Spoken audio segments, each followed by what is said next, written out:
শাহবাড়ির পাহাড়ের গোড়ায় পৌঁছে আহমদ মুসা ভাবল, মসৃণ রাস্তা ধরে সে গাড়ি নিয়ে শাহবাড়িতে উঠে যেতে পারে, কিন্তু উঠতে গিয়ে মনের তরফ থেকে বাধা পেল সে। সুতরাং উঠা বাদ দিয়ে পাহাড় ঘুরে শাহবাড়ির পেছনে চলে এলো এবং প্রথমবারের মতো এবারও পাহাড় বেয়ে ক্রলিং করে শাহবাড়ির পেছনের সংকীর্ণ একটা চত্বরে উঠে এলো।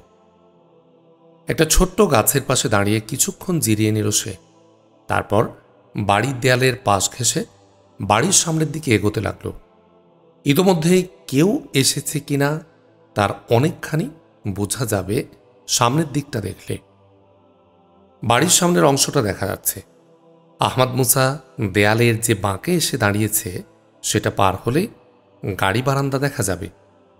সে সোজাসুজি বাঁকটা পার না হয়ে গাড়ি বারান্দা দেখার জন্যে উকি দিল। দেখতে পেল গাড়ি বারান্দা জুড়ে দাঁড়িয়ে আছে 3টি গাড়ি, 2টি মাইক্রো এবং 1টি জিপ। বিস্ময় তার চোখে মুখে। এতগুলো গাড়ি নিয়ে কারা এলো? ব্ল্যাক ইগলের লোকেরা কি? তাদের আশাই স্বাভাবিক।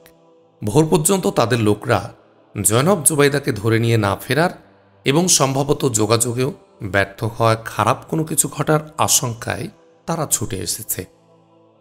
আহমদ মুসা বেশ কিছু সময় অপেক্ষা করে বুঝল গাড়িতে কোনো লোক নেই। যারা এসেছে নিশ্চয় সবাই ভেতরে ঢুকেছে। সে আড়াল থেকে বেরিয়ে এলো। বাহিরটা আরেকবার দেখে ভেতরের ওদের উপর চোখ রাখার সিদ্ধান্ত নিল সে। ভেতরে ঢোকার দরজা খোলা পাবে ভেবেছিল, খোলাই পেল। ধীরে ধীরে ঘরের দরজা খুলল। দিন হলেও ভেতরটা অন্ধকার। ভেতরটা সম্পর্কে ধারণা নেয়ার জন্য একটু অপেক্ষা করতে চাইল সে, কিন্তু দরজা খুলে স্থির হয়ে দাঁড়াবার আগেই ছুটে আসা একটা কিছু তার উপর পড়ল। এর নরম স্পর্শ পাবার সাথে সাথে আহমদ মুসার অভিজ্ঞ অনুভূতি নিশ্চিত হল কি ঘটতে যাচ্ছে। বুঝতে পারল বর্তমান সময়ের আধুনিক প্রযুক্তির ভয়ঙ্কর নরম ধাতব ফাঁস তাকে এসে ঘিরে ধরেছে। ফাঁস আহমদ মুসাকে স্পর্শ করার সাথে সাথে চোখের পলকে আহমদ মুসা বসে পড়ল, ঠিক যেমন মায়ের পেটে শিশু 2 হাঁটু 2 হাত এবং মাথা এক সন্ধিস্থলে নিয়ে অবস্থান করে। এর ফলে নরম ধাতব ফাঁস প্রত্যেক অঙ্গকে আলাদা করে আটকে ফেলে মানুষকে একেবারে নিষ্ক্রিয় করে ফেলার যে কাজ তা করতে পারল না। ফাঁদ তার বৈশিষ্ট্য অনুসারে নিক্ষিপ্ত হবার পর গুটি গিয়ে আহমদ মুসাকে রাগবি বলের মতো রূপ দিল। ফাঁদ যে ছুঁড়েছিল সম্ভবত সেই লোকটি চিৎকার করে উঠল, শিকার ধরা পড়েছে। সঙ্গে সঙ্গে ছুটে এলো কয়েকজন লোক। তারা ফাঁদ ধরে টেনে হেঁচড়ে আহমদ মুসাকে ভেতরে একতলার দরবার কক্ষে নিয়ে গেল। আহমদ মুসা ফাঁদের মধ্যে তার দেহকে যেভাবে গুটিয়ে নিয়েছিল তাতে তার দেহ হয় ডান ও বাম দিকে কাত, নয়তো চিত হয়ে আছে। দরবার কক্ষে যখন তাকে আছড়ে ফেলল তখন তার দেহটা কাত হয়ে পড়ল। একজন তার দিকে তাকিয়ে চিৎকার করে উঠল, লাদিনু বস, হোটেল থেকে এরই ফটো পাওয়া গেছে। তার মানে এই সেদিন মেলার মাঠে আমাদের 4 জন লোককে হত্যা করেছে। বলেই আহমদ মুসাকে কষে কয়েকটা লাথি লাগালো। লাদিনো ব্ল্যাক ইগলের এই দলের প্রধান। এরা এই সকালে পাত্তানি সিটি থেকে শাহবাড়ি এসেছে তাদের লাপাত্তা হওয়া সাথীদের খোঁজে। লাদিনো ছুটে এলো তার সাথীর কথা শুনে। আহমদ মুসার কাছে এসে আহমদ মুসার মুখের দিকে ঝুঁকে পড়ল। দেখে সেও চিৎকার করে উঠল, ঠিক কোনো সন্দেহ নেই এই শয়তানই সেই শয়তান। বলে সে সোজা হয়ে দাঁড়িয়ে হুকুম দিল, একে ঝাড়বাতির হুঁকের সাথে টাঙ্গাও, তারপর পেটাও। আজ আমাদের 8 জন লোক গায়েব হবার খবর এই শয়তান দিতে পারবে। আমি নিশ্চিত এই শয়তান আর ওই শয়তান দুজনেই আজ রাতে এখানে ছিল। জয়নবরা কোথায় এই কথাও এরাই বলতে পারবে। আহমদ মুসাকে টাঙ্গিয়ে দেয়া হয়েছে ছাদের ঝাড়বাতির হুঁকের সাথে। ফাঁসের গোড়াটাকে বাঁধা হয়েছে হুঁকের সাথে। ফাঁসের পেটে ঝুলছে আহমদ মুসা মাটি থেকে 2 ফুট উপরে। তার দেহটা গুটানো এবং ফাঁদে উপুড় হয়ে আছে। মেঝের বড় অংশই সে এখন দেখতে পাচ্ছে। মেঝের উপর পড়ে থাকা একটা রক্তাক্ত যুবকের দেহ তার নজরে পড়ল। 23-24 বছরের মতো বয়স হবে যুবকটির। বোঝাই যাচ্ছে তাকে নির্মমভাবে মেরেছে তারা। আহত স্থানগুলো থেকে তখনও রক্ত ঝরছে। সম্ভবত ছেলেটিকেও সকালে এখানে ধরা হয়েছে। কিন্তু এই ছেলেটি কে, এখানে এসেছিল কেন? লাদিনো নামের লোকটি এসে আহমাদ মুসার পাশে দাঁড়ালো। তার হাতে কালো রঙের একটি ব্যাটন। বুঝাই যাচ্ছে শালকাঠের ব্যাটনটি লোহার মতো ভারী হবে। ব্যাটনের উপর পেরেক বসানো। পেরেকগুলো 6 ইঞ্চি মতো লম্বা। পেরেকের মাথাগুলো তীক্ষ্ণ নয়, ভোঁতা ধরনের। এ ধরনের কাঁটাওয়ালা ব্যাটন বেয়াড়া মানুষকে কথা বলাবার জন্যে নাকি খুবই উপকারী। লাদিনো ব্যাটনটি দিয়ে ফাঁসে আবদ্ধ ঝুলন্ত আহমাদ মুসাকে একটা প্রচণ্ড আঘাত করে বলল, শয়তানের বাচ্চা, ওই দিকে দেখ, কথা বলায় কি হাল হয়েছে। আমরা জানতে চাই গত রাতে তুই এ বাড়িতে এসেছিলি কিনা। আমাদের 8 জন লোক কোথায় গেল এবং কোথায় গেল এই বাড়ির লোকেরা? এ কথা তোমরা আমাকে জিজ্ঞেস করছো কেন? তোমরা তো এ বাড়িতে আমার আগে এসেছো। সব প্রশ্নের জবাব তোমাদেরই জানার কথা, বলল আহমাদ মুসা। লাদিনো তার হাতে ব্যাটন দিয়ে আহমাদ মুসার 2 পাজরে পাগলের মতো পেটালো। সে দাঁতে দাঁত চেপে সহ্য করল অকথ্য যন্ত্রণা। সহ্যসীমা ডিঙ্গিয়ে 2 চোখ ফেটেই যেন অবাধ্য অশ্রু গড়িয়ে পড়ল তার। কিছুক্ষণ পিটিয়ে পেটানোতে ক্ষান্ত দিয়ে বলল, আমার সাথে চালাকি করছিস? তুই মাঠে আমাদের 4 জনকে মেরেছিলি। আজ রাতেই তুই আমাদের 8 জন লোককে গুম করেছিস। সরিয়েছিস জয়নবদেরকেও। তোকে মুখ খুলতে হবে, না হলে পিটিয়ে মেরে ফেলব। যদি তোমরা নিশ্চিত হও আমি এজন্য দায়ী, তাহলে ওই ছেলেটিকে মেরেছ কেন? তার মানে আমি করেছি বলে যে কথা বলছো সেটা তোমাদের অনুমান? আহমাদ মুসা বলল, ওই শয়তানও জড়িত আছে, না হলে বাড়িটা পাহারা দেবার জন্যে সে এসেছিল কেন? সেও জানে জয়নাবরা কোথায় আছে। বলে লাদিনো আবার ব্যাটন তুলল এবং পেটাতে শুরু করল আহমাদ মুসাকে। অন্যদিকে আরেকজন পেটাতে শুরু করল ওই ছেলেটিকে। সে কান ফাটা চিৎকার করতে লাগলো। আহমাদ মুসার পাজর ঝাঁঝরা হয়ে গেছে। রক্তের স্রোত গড়িয়ে পড়তে লাগলো নিচের মেঝেতে। সে মুখ থেকে কোনো শব্দ বের করছে না, কিন্তু একদিকে অসহ্য যন্ত্রণা, অন্যদিকে ছেলেটির কান ফাটা চিৎকার আহমাদ মুসাকে অতিষ্ঠ করে তুলল। সে মুক্ত হওয়ার কাজ আগেই শুরু করে দেয়। 2 হাত দিয়ে জামার কলার থেকে চাকু বের করে হাতে নেয়। বের করে নিয়েছে শোল্ডার হোলস্টার থেকে রিভলভার। যেহেতু তাকে নিয়ে ফাঁসটা মাটি থেকে 2 ফিট উপরে ছিল এবং আহমাদ মুসাও যেহেতু উপুড় হয়েছিল, তাই তার হাতের কাজ লাদিনোরা কেউ দেখতে পেল না। এই সুযোগ গ্রহণ করে আহমাদ মুসা ফাঁস 1.5 ফুট পরিমাণ কেটে ফেলল। তারপর যতটা সম্ভব ঘরটাকে দেখার চেষ্টা করল। দেখতে পেল তাকে ও ছেলেটিকে নির্যাতন চালানো 2 জন ছাড়া অন্য সবাই মেঝের মাঝখানে বসে আছে। শূন্য বাড়ি থেকে হাতে বহন করার মতো মূল্যবান যেসব জিনিস ওরা লুট করেছে সেগুলো দেখাদেখি করছে। আহমাদ মুসা যথাসম্ভব গুটিয়ে নিয়ে দেহটাকে ছেড়ে দিল ফাঁসের কাটা অংশ দিয়ে। মুহূর্তেই মাটিতে পড়ে চিত হল সে। হাতে তার রিভলভার, ট্রিগারে আঙ্গুল। আহমাদ মুসা পড়তেই টের পেয়ে গেল তার পাশে দাঁড়ানো লাদিনো। সে পকেটে হাত দিল রিভলভার বের করার জন্যে। সে সুযোগ তাকে দেয়াই হল না। গুলি করল লাদিনোকে। দ্বিতীয় গুলি ছুড়ল ছেলেটিকে নির্যাতনকারী লোকটির উদ্দেশ্যে। দ্বিতীয় গুলি করে আহমাদ মুসা শুয়ে থেকে তার পাশে পড়ে যাওয়া লাদিনোর কোমরের বেল্ট থেকে পকেট মেশিন গান বের করে নিয়ে তাক করল বসে থাকা লোকদের। ওই লোকেরা প্রথমে বিমূঢ় হয়ে পড়লেও কেউ কেউ তাদের স্টেন গান তুলে বসে থেকেই গুলি চালানো শুরু করে। একটি গুলি এসে আহমাদ মুসার বাম বাহু সন্ধির পেশি উড়িয়ে দেয়। গোটা দেহ কেঁপে উঠে তার। আহমাদ মুসার দেহ লাদিনোর লাশের আড়ালে না থাকলে এতক্ষণে ঝাঁঝরায় হয়ে যেত। আহমাদ মুসা নিজেকে সামলে নিয়ে লাদিনোর দেহকে কাত করে নিজের দেহের সাথে হেলান দিয়ে পকেট মেশিন গানটি লাদিনোর ঘাড়ের পাশ দিয়ে গলার উপর সেট করে ওদের দিকে গুলি বৃষ্টি শুরু করল। ওদের সামনে কোনো কাভার ছিল না। কয়েক সেকেন্ডের মধ্যে এদিক ওদিক থেকে আসা স্টেন গানের গুলি বন্ধ হয়ে গেল। আরও কয়েক সেকেন্ড গুলি বৃষ্টি অব্যাহত রাখার পর গুলি বন্ধ করল আহমাদ মুসা। তারপর কিছুক্ষণ নিষ্ক্রিয় হয়ে পড়ে থেকে অপেক্ষা করতে লাগল। ওদিকে ছেলেটি উঠে দাঁড়িয়েছে, এগিয়ে এলো আহমাদ মুসার কাছে। ছেলেটি আহমাদ মুসাকে বন্দি করে আনা দেখেছে। তাদের আনন্দ দেখে সে বুঝেছে যে নতুন বন্দী নিশ্চয় বড় কেউ একজন।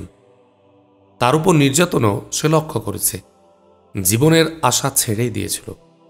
চোখ বুজে অকথ্য নির্যাতনও সহ্য করছিল, কিন্তু গুলির শব্দে সে চোখ খুলে আটকে উঠেছিল নতুন বন্দীকে মেরে ফেলল এই চিন্তা করে।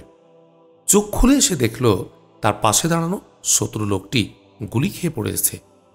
নতুন বন্দীর ওখানেও একজন লোককে গুলিবিদ্ধ হয়ে পড়ে থাকতে দেখল।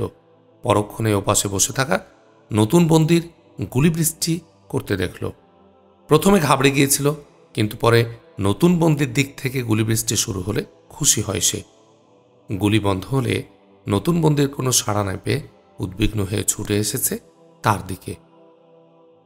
আহমদ মুসার কাছে এসে সে বলল, স্যার আপনি ভালো তো? এ কি, আপনার বাহুতে গুলি লেগেছে স্যার? আহমদ মুসা উঠে বসল। গোটা দেহ তার রক্তাক্ত। একদিকে পেরে কলা ব্যাটনের প্রহার এবং বাহুতে গুলি লাগা, অন্যদিকে লাদিনুর গায়ের রক্ত তাকে ভিজিয়ে দিয়েছে।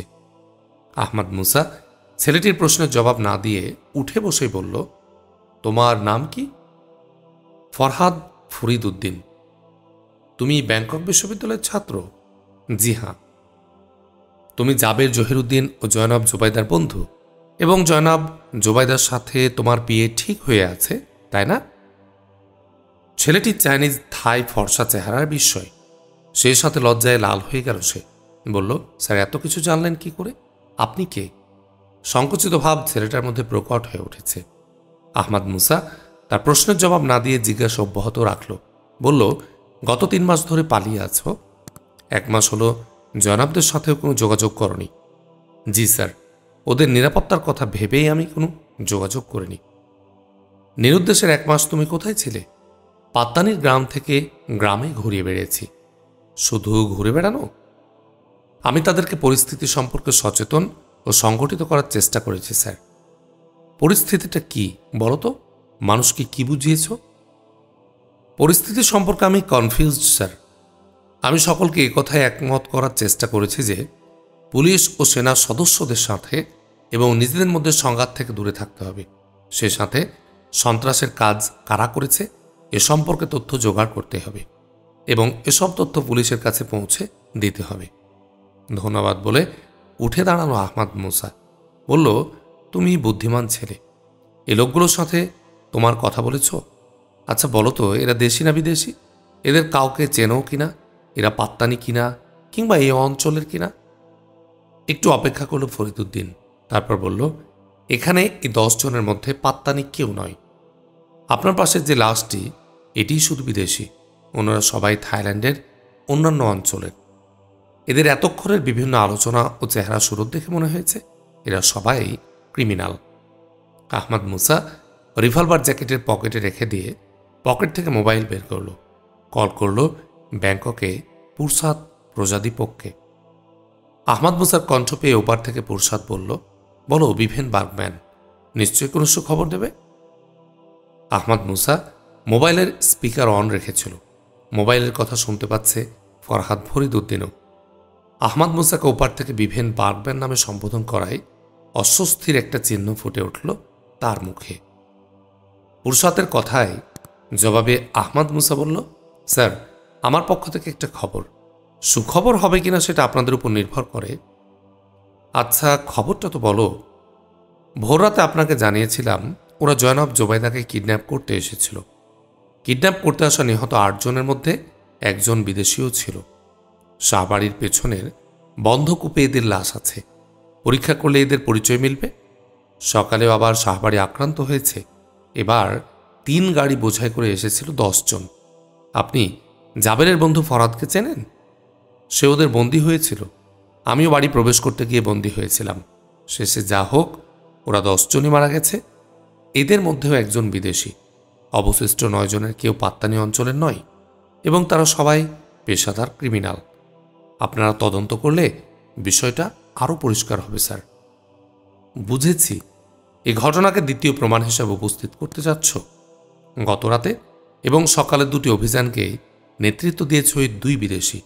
যারা তাদের সাথে ছিল তারা পাত্তানির লোক নয়, অপাত্তানি ক্রিমিনাল ওরা।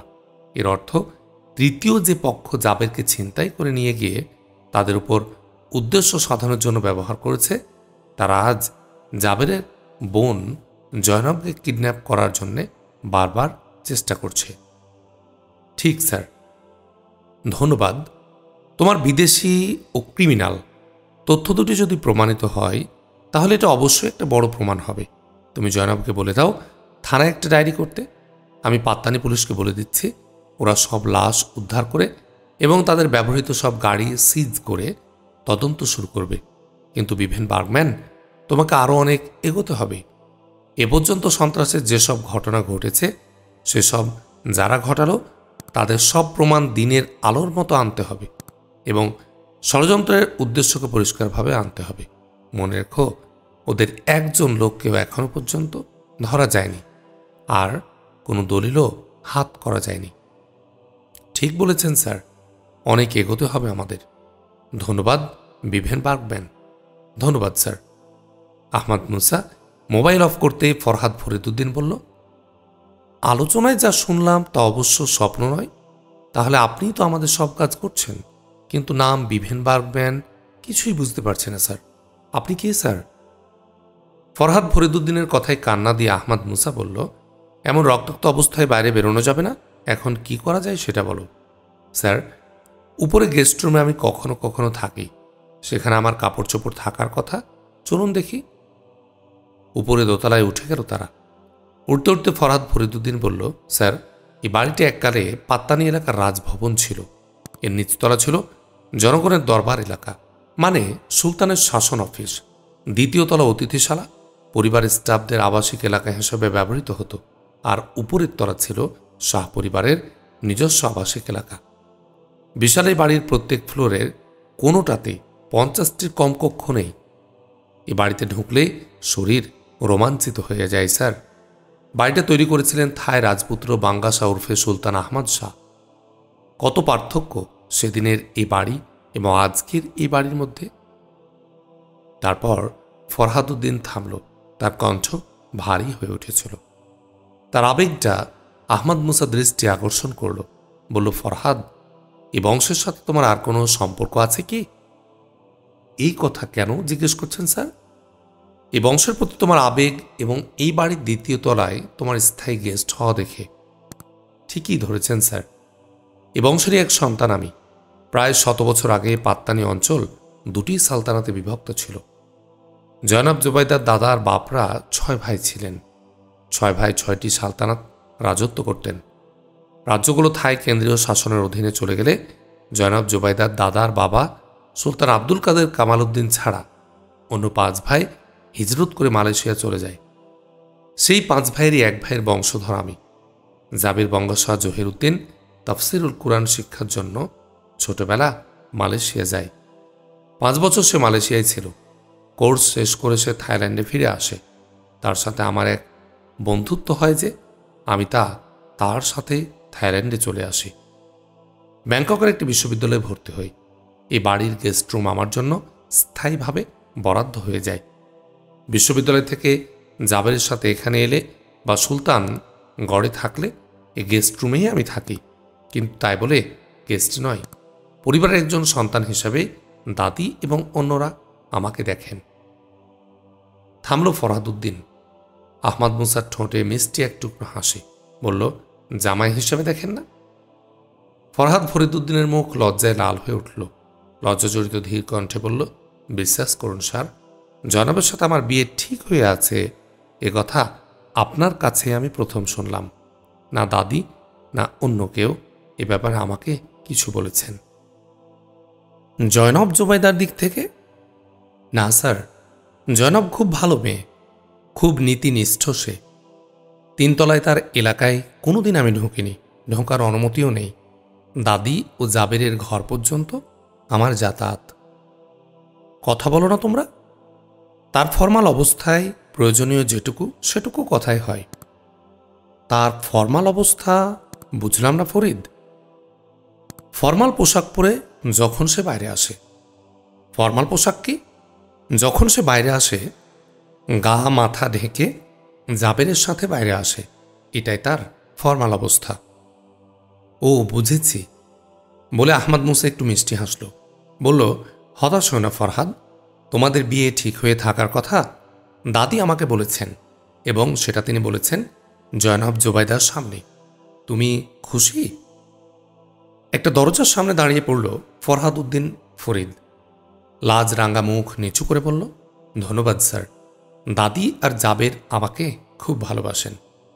আর জয়নব, তার প্রতি অবিচার করছো কেন? সলজ্জ হেসে দরজা ঠেলে ভেতরে ঢুকতে ঢুকতে বলল ফরহাদ ফরিদ উদ্দিন, ওটা ভাবার সাহস আমার এতদিন হয়নি। সে আমার কাছে দুর্লভ এক মণি। আহমদ মুসা ঘরে ঢুকল। লজ্জা লুকাতে নতমুখে ফরহাদের কাঁধে হাত রেখে বলল, ধন্যবাদ তোমাদের দুজনকে। ভিন্ন ধরনের এক সিঁড়ি ফরহাদ তোমরা, এবং এটাই আদর্শ। কথা শেষ করে আহমদ মুসা ফরহাদের পিঠ চাপড়ে বলল, দেখি তোমার কি আছে দেখাও। প্রসঙ্গান্তরে যাবার সুযোগ পেয়ে যেন ফরহাদ উদ্দিন হঠাৎ অ্যাক্টিভ হয়ে উঠল। ছুটে গেল ড্রেস ক্যাবিনেটের কাছে, খুলে ফেলল ড্রেস ক্যাবিনেট। বলল, দেখুন স্যার, আপনি কি পছন্দ করেন? আর দেখা দেখি নয়, তুমি আমার জন্য শার্ট প্যান্ট দাও, আর জ্যাকেট থাকলে জ্যাকেট নিয়ে এসো। আমার অনেক পকেট দরকার। বলে আহমদ মুসা বসে পড়ল সোফায়। সামনে একটি আলমারির উপর একটা ফার্স্ট এইড বক্স দেখতে পেল। উঠে গিয়ে সেটা নামিয়ে আনলো। বাক্সে 2 প্যাকেট অ্যান্টিসেপটিক ও অ্যান্টিপেস্ট ফাইবার ব্যান্ডেজও পেল। একটা প্যাকেট ফরহাদের জন্যে, অন্যটি নিজের জন্য নিয়ে নিল। বাহুসন্ধির বুলেটাহত স্থানের রক্ত বন্ধ করা প্রয়োজন। ফরহাদ উদ্দিন কয়েকটা প্যান্ট, অনেকগুলো শার্ট এবং কয়েকটা জ্যাকেট এনে আহমদ মুসার কাছে রাখল।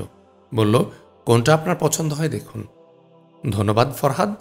বলে আহমদ মুসা একটা গ্যাবার্ডিন প্যান্ট, একটা সুতি শার্ট এবং বেশি পকেটের একটা জ্যাকেট বেছে নিয়ে বাথরুমে ঢুকে গেল। দরজা বন্ধ করার আগে বলল, নির্জন ঘরে তুমিও পোশাক পাল্টে নাও। সোফার উপর ব্যান্ডেজ প্যাকেট আছে, ব্যবহার করতে পারো। পোশাক পাল্টে নিল আহমদ মুসা, ফরহাদ উদ্দিন। আহমদ মুসাও বেরিয়ে এলো। স্যার, আপনি বুলেটাহত স্থান কি ব্যান্ডেজ করেছেন? ব্যান্ডেজ করিনি, বেঁধেছি। আমরা এখন কোথায় যাব স্যার? বলল ফরহাদ উদ্দিন। তোমার এখানে কোনো ঠিকানা নেই। শাহবাড়ি ছাড়া এখানে কোনো ঠিকানা নেই। আমি আজ এখানে এসেছিলাম 50 মাইল দূরের এক গ্রাম থেকে। চিন্তা নেই, তুমি যে ঠিকানায় এসেছিলে সে ঠিকানায় তুমি যাবে। বুঝলাম না স্যার। দাদিমারা যেখানে আছেন সেখানেই তুমি যাবে। তোমাকে কমপক্ষে 7 দিন শুয়ে থাকতে হবে। কেন? পেরেকলা ব্যাটনের প্রহারের প্রতিক্রিয়া কত তীব্র তা বুঝতে পারবে কয়েক ঘন্টা পর থেকে। বলেই হাঁটা শুরু করল আহমদ মুসা। পেছনে পেছনে ফরহাদ উদ্দিন ফরিদ।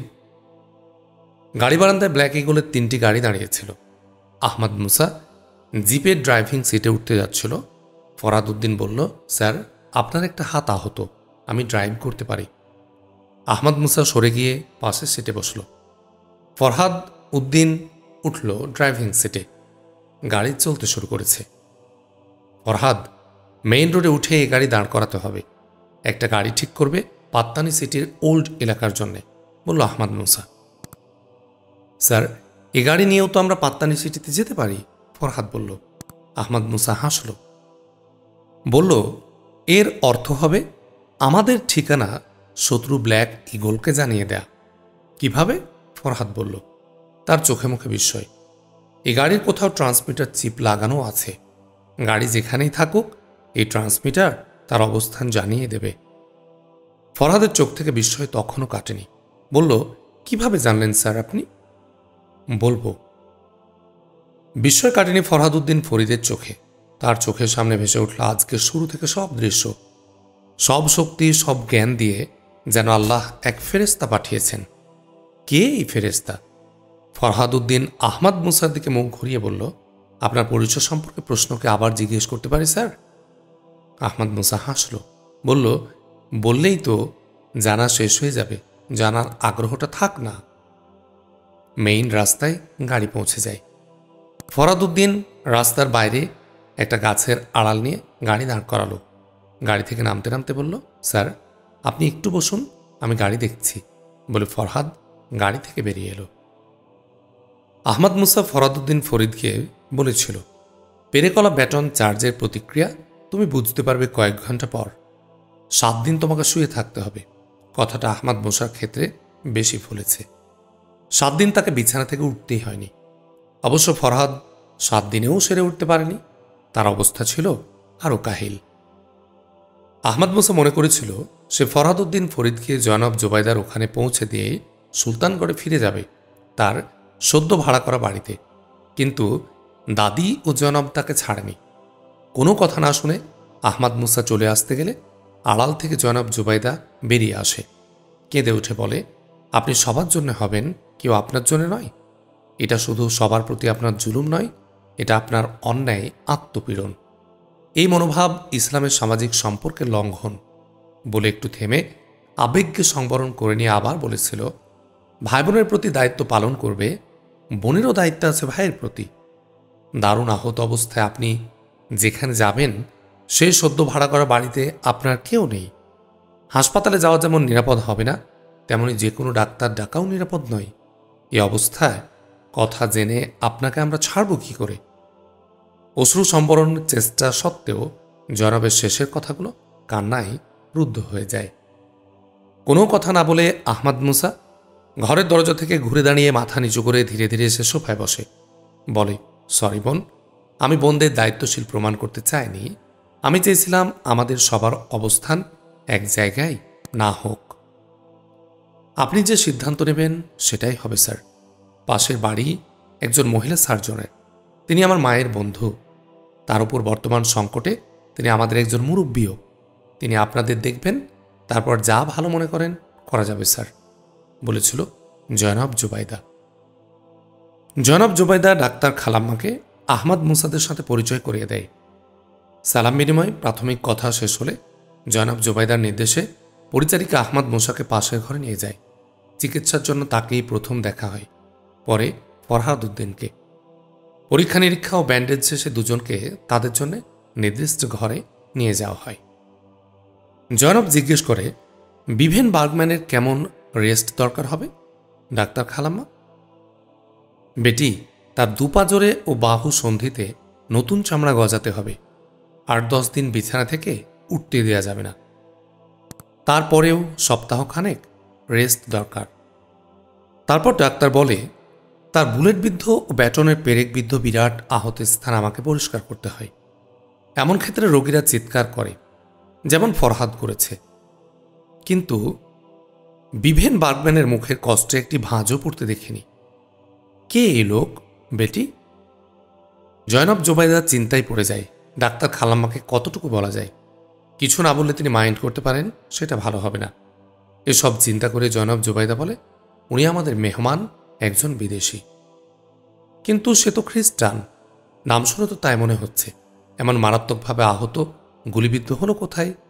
ডাক্তার খালাম্মা জিজ্ঞাসা করে। তার চোখে বেদনা ও বিস্ময়। জনাব জুবাইদা একবার দাদির দিকে তাকায়, একটু ভাবে, তারপর বলে, আপনি আমাদের বিপদের কথা জানেন। ফরহাদ ফরিদউদ্দিনকেও আপনি চেনেন। সে সুলতানগড়ে আক্রান্ত, কিডন্যাপড হলে ওই বিদেশি তাকে বাঁচাতে গিয়ে নিজেও বন্দী হয়। উভয়ে নির্যাতনের শিকার হয়, কিন্তু তারা অবশেষে নিজেদের মুক্ত করতে সমর্থ হয়। আলহামদুলিল্লাহ। দেখো, মানুষ মানুষের জন্য কত করতে পারে। বিদেশি বিভেন বার্গম্যান বেশি নির্যাতিত হয়েছে, বলল ডাক্তার। জনাব জুবাইদার এই বলা এবং ডাক্তার খালাম্মার এই শোনা যে সংকট ডেকে আনবে, তখন এটা কেউ বুঝেনি। সংকট এলো 3 দিন পরে। আহমাদ মুসা শুয়েছিল তার কক্ষে, তার বেডে। ধীরে ধীরে এসে ফরহাদ আহমাদ মুসার বিছানার পাশে বসল। আহমাদ মুসা তাড়াতাড়ি উঠে বসল। তুমি কষ্ট করে এলে কেন? ডাকলে আমিই যেতাম। 3 দিনে আহমাদ মুসা প্রায় সেরে উঠেছে, কিন্তু ফরহাদ উদ্দিনের জ্বর এখনও সারেনি। ডাক্তার খালাম্মা ঘরে ঢুকে ফরহাদ উদ্দিনকে দেখে বলল, ফরহাদ, তোমার বিছানা থেকে ওঠা কিন্তু ঠিক হয়নি। দাঁড়ালেও আহত স্থানগুলোর উপর চাপ পড়বে, তাতে জ্বর বাড়বে এবং নিরাময় বিলম্বিত হবে। শুয়ে পড়ো, এখানেই তোমাকে দেখব। সুবোধ বালকের মতো সঙ্গে সঙ্গে শুয়ে পড়ল ফরহাদ উদ্দিন। ফরহাদ আমাদের খুব ভালো ছেলে, বড়দের কথা মান্য করতে একটুও দেরি করে না, বলল দাদি প্রসন্ন মুখে। মুখ টিপে হাসল জয়নব, বলল, বুঝার আগে কাজ করলে তার ফল সবসময় ভালো হয় না। ভালো একটা নীতিকথা বলেছ বেটি। বলে ডাক্তার খালাম্মা আহমাদ মুসার দিকে তাকিয়ে বলে, তুমি একটা মিরাকল বিভিন বাগম্যান। 3 সপ্তাহের নিরাময় তোমার ক্ষেত্রে 3 দিনেই হয়ে গেছে। আজ আমি আমাদের ডাক্তারদের বৈঠকে তোমার কথা বললে সবার চোখ ছানা পড়া। একজন তো সব শুনে এতটা অভিভূত হয়েছে যে তোমাকে দেখার জন্য পাগল হয়ে উঠেছে। আমি তাকে ওয়েলকাম করেছি। সে আসছে। সে একজন চর্ম বিশেষজ্ঞ হওয়া ছাড়াও একজন প্লাস্টিক সার্জন। তার কাছ থেকে ভালো পরামর্শও পাবে। থামল ডাক্তার খালাম্মা। ডাক্তার খালাম্মার শেষের কয়েকটি বাক্য শুনে মুখের সব আলো দপ করে নিভে গেল আহমাদ মুসার। তার মিরাকল নিরাময়ের কথা শুনে একজন শীর্ষস্থানীয় বিশেষজ্ঞ ডাক্তার সঙ্গে সঙ্গে তাকে দেখতে চলে আসতে এটা একেবারেই স্বাভাবিক নয়। আহমাদ মুসা জিজ্ঞেস করল ডাক্তার খালাম্মাকে, তারা কি আমার নাম জেনেছে? হ্যাঁ, তারা জিজ্ঞেস করেছে। আমি বলেছি তোমার নাম বিদেশি, তাও বলেছি, বলল ডাক্তার। কে জিজ্ঞেস করেছে? কেন, ওই স্কিন স্পেশালিস্ট প্লাস্টিক সার্জন, তারই তো উৎসাহ বেশি। কি নাম তার যেন খালাম্মা? Doctor Angela Juda. নাম শুনেই চমকে উঠল আহমাদ মুসা। তার নামের প্রথম অংশকে না ধরলেই শেষ অংশটা পরিষ্কার ইহুদি। বলে, ডাক্তার খালাম্মা, ডাক্তার অ্যাঞ্জেলা আমাকে দেখার জন্য আসবেন এ কথা কখন আপনাকে বললেন? সঙ্গে সঙ্গেই। ডাক্তার খালাম্মা পরিপূর্ণ দৃষ্টিতে তাকালো আহমাদ মুসার দিকে। ভাবনার একটা ছায়া ফুটে উঠল তার চোখে মুখে। আহমাদ মুসার প্রশ্নের উত্তরে সঙ্গে সঙ্গে সে কিছু বলল না। একটু ভেবে বলল, মনে পড়ছে সে মাঝখানে উঠে টয়লেটে গিয়েছিল। টয়লেট থেকে আসার পর সে আলোচনায় আবার যোগ দেয় এবং ওই কথা বলে। কেন প্রশ্ন করছো এসব? অন্য কিছু ভাবছ? বলছি খালাম্মা। বললেন উনি আসছেন। ওনারা কি আলাদাভাবে আসছেন? বাসা চিনবেন কি করে ওরা? বলল আহমাদ মুসা। একসাথেই আসার কথা ছিল, কিন্তু হঠাৎ সে বলল, ওদিকে আমার এক বন্ধুরও যাওয়ার কথা, আমরা একসাথে যাব, কমিনিট দেরি হবে। আপনার পেছনেই আমি আসছি। আমি বাসার ঠিকানা লিখে দিয়ে চলে এসেছি, ডাক্তার খালাম্মা বলল। আহমাদ মুসা নিজের হাত ঘড়ির দিকে তাকালো। বলল, আপনারা এসেছেন 7 মিনিট, আর 4-5 মিনিটের মধ্যে ওরা এসে পড়বে নিশ্চয়। কথা শেষ করে আহমাদ মুসা তাকালো দাদি ও জনাবের চোখের দিকে। বলল, ভবিষ্যৎ জানেন একমাত্র আল্লাহ, কিন্তু আমি আশঙ্কা করছি 4-5 মিনিটের মধ্যে এখানে বড় কিছু ঘটতে যাচ্ছে। বাড়ির সামনের দিকে ছাড়া অন্য কোনো পথ আছে কিনা যেখান দিয়ে আপনাদের বেরিয়ে যাওয়া সম্ভব হতে পারে? সবার মুখ শুকিয়ে গেছে। প্রবল উদ্বেগ ফুটে উঠছে তাদের চোখে মুখে। বলল ডাক্তার খালাম্মা চোখে মুখে বিস্ময় নিয়ে, তুমি কি আশঙ্কা করছো? ডাক্তার অ্যাঞ্জেলা কোনো বিপদের কেউ? ডাক্তার খালাম্মার কথা শেষ হলো না, কলিং বেল বেজে উঠল। আহমাদ মুসা উঠে দাঁড়ালো। বলল, ডাক্তার খালাম্মা, ডাক্তার অ্যাঞ্জেলার ডান তর্জনে কি ডিফেক্টিভ? বিস্ময় বিমূঢ় চোখে তাকালো খালাম্মা আহমাদ মুসার দিকে। বলল, হ্যাঁ। তুমি জানলে কি করে? পরে বলবো, ওরা এসে গেছে। আপনারা সবাই দোতলায় যান। ফরহাদ, তুমিও যাও। দয়া করে আমি না ডাকা পর্যন্ত কেউ নিচে নামবেন না। যান আপনারা, আমি গিয়ে দরজা খুলে দিচ্ছি। বলে আহমাদ মুসা তাড়াতাড়ি বালিশের নিচ থেকে রিভলভার বের করে মাথার পেছনে জ্যাকেটের গোপন পকেটে ঢুকিয়ে নিল। খারাপ কিছু আশঙ্কা আছে? দ্রুত কম্পিত কণ্ঠে বলল জনাব জুবাইদা। প্রস্তুত থাকা ভালো, হাসি মুখে শান্ত কণ্ঠে বলল আহমাদ মুসা। প্লিজ আপনারা দোতলায় যান। কথা বলতে বলতে আহমাদ মুসা ঘর থেকে বেরিয়ে দ্রুত পায়ে ছুটল বাইরের ঘরের দিকে। আহমাদ মুসা চলে যাওয়ার পর ডাক্তার খালাম্মা জুবাইদাকে বলল, তোমরা যাও, আমি দেখি ডাক্তার অ্যাঞ্জেলা সত্যি এলেন কিনা। প্লিজ খালাম্মা, উনি যা বলেছেন তার মধ্যেই কল্যাণ। সব ঠিকঠাক থাকলে উনি আমাদের ডাকবেনই, অনুরোধ করল জনাব জুবাইদা। ওরা সবাই দোতলায় উঠে গেল।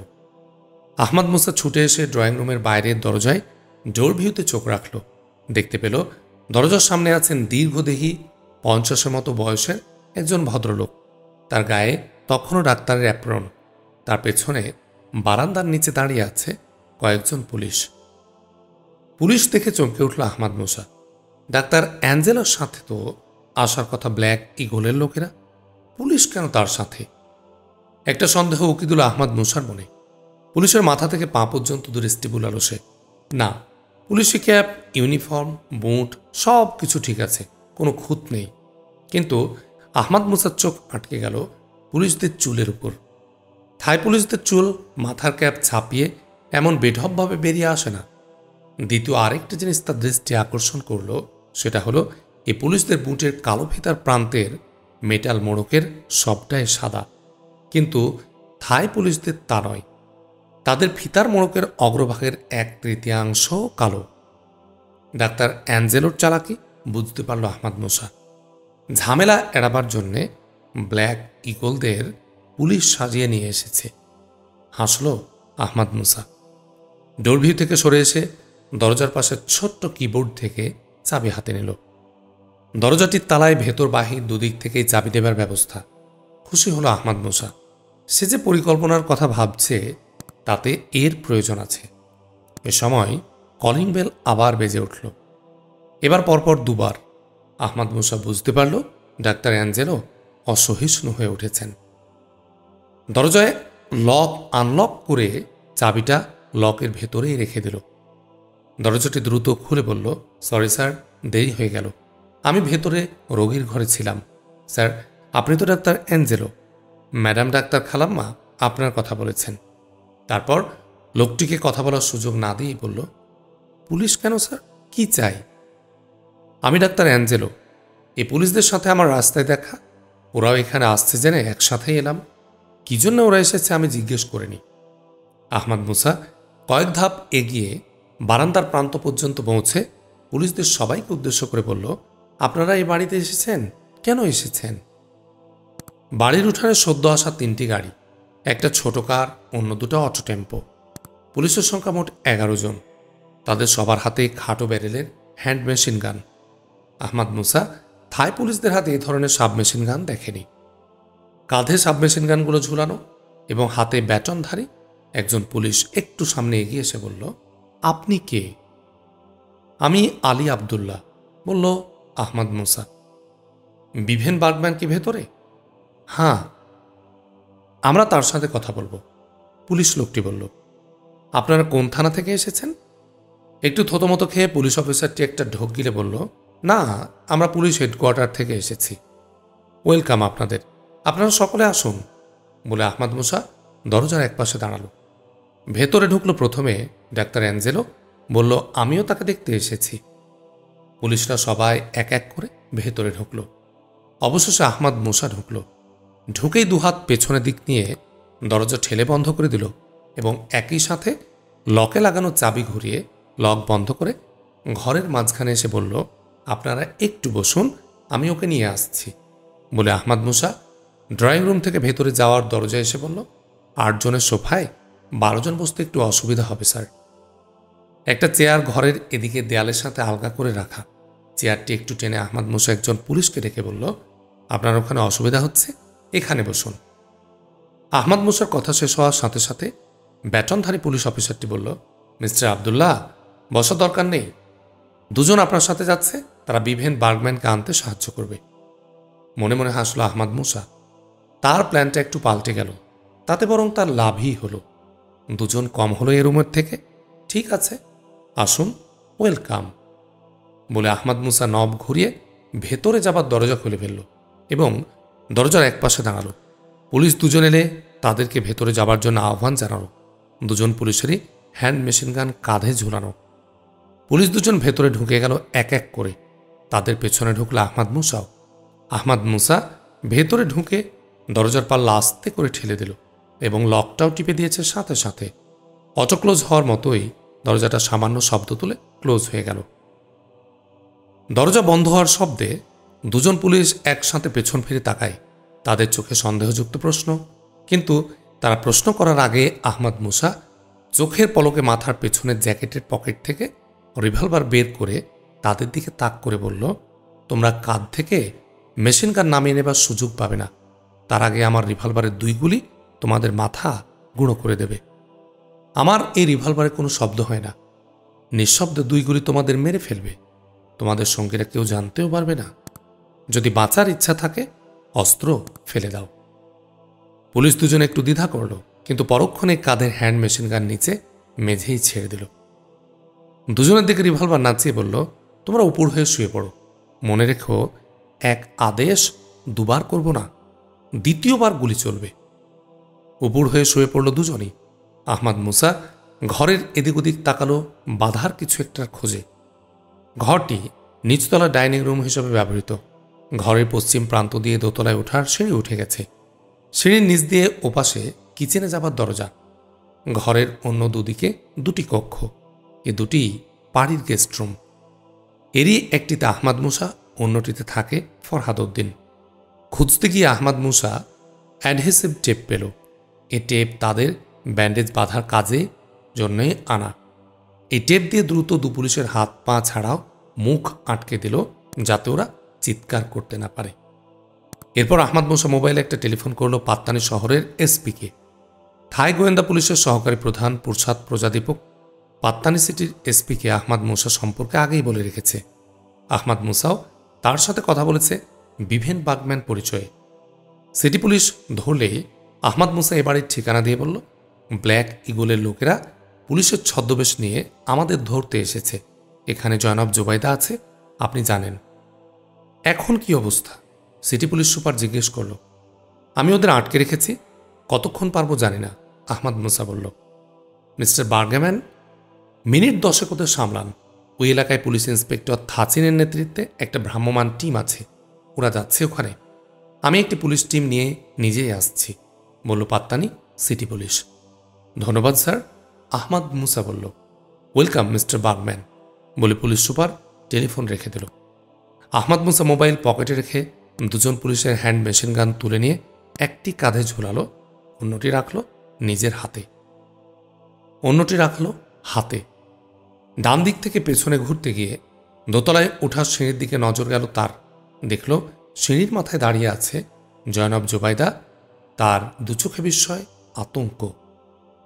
আহমদ মুসা দ্রুত কয়েক ধাপ এগিয়ে বলল, আপনারা কেউ এদিকে থাকবেন, কাউকে আমার দরকার হতে পারে। জয়নব জুবাইদার পেছনে দাঁড়ালো ফরহাদ উদ্দিন এবং ডাক্তার খালাম্মা। উদ্বেগ আতঙ্কে সবার মুখেই শুকনো। আহমদ মুসা ঘুরে দাঁড়াচ্ছে। জয়নব জুবাইদা শুকনো কম্পিত কণ্ঠে বলল, আমি কিছুই বুঝতে পারছি না স্যার। আহমদ মুসা কোনো কথা না বলে ঠোঁটে আঙ্গুল ঠেকিয়ে চুপ থাকার ইশারা করে ঘুরে দাঁড়িয়ে চলল ড্রয়িং রুমের দিকে।